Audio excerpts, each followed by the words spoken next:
we're very excited to talk about the subject that we've gathered here to talk about, artificial intelligence. You're hosting a summit. What do you think about AI as a policymaker and as an individual? Are you wary about what's coming? Are you excited? Do you think it's a threat? Do you think it's a gift to humankind? What are your views?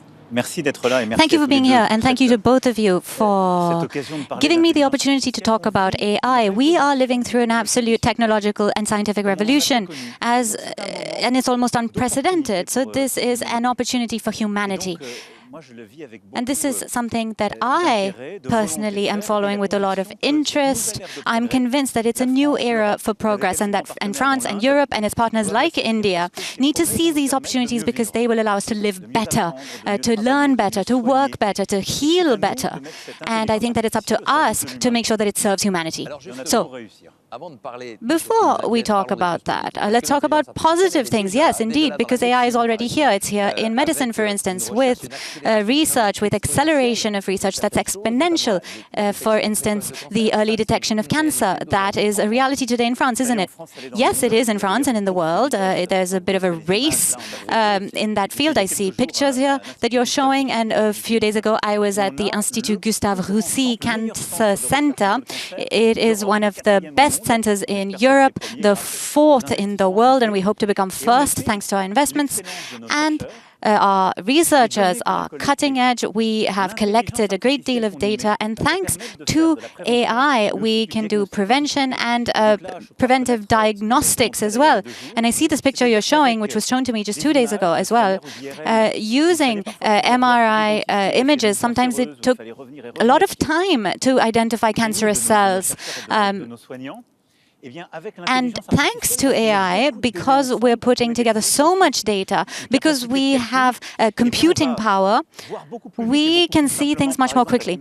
So for instance, a tumor, you can detect it more quickly, and you can more specifically target areas for radiotherapy. And so there's a lot to do in the field. You know, there's also the digital twin that I was told about. With all the data that you collect, you can create a digital twin.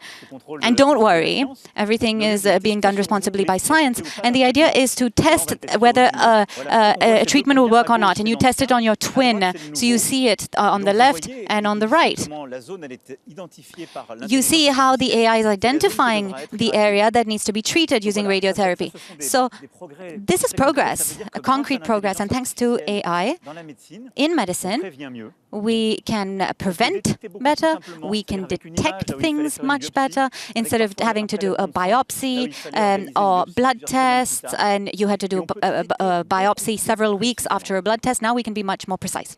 Right. In fact, we have on the sets Oscar, who is using Wondercraft, piloting it with the help of artificial intelligence, and we would like you to tell our viewers about that as well. How does that work? Wow. Ah, ça, c'est une entreprise française. This is a French company. Ça s'appelle Wondercraft. Wondercraft, yes. Regardez ça. Watch this. And that is AI that is making all this possible. Actually, it's optimizing it. So some of the images we saw are also French research at the Gustave Roussy Center with partners in Villejuif, in Saclay, big universities around Paris. And one of the companies was created by French people in the US, and I hope they come back to France. And what you see here with Wondercraft and Oscar, and thanks to Oscar for being here, I saw them 2 years ago. They're close to here, actually, based in Rue de Rivoli. The exoskeleton is mechanical, and you have a remote control on the side.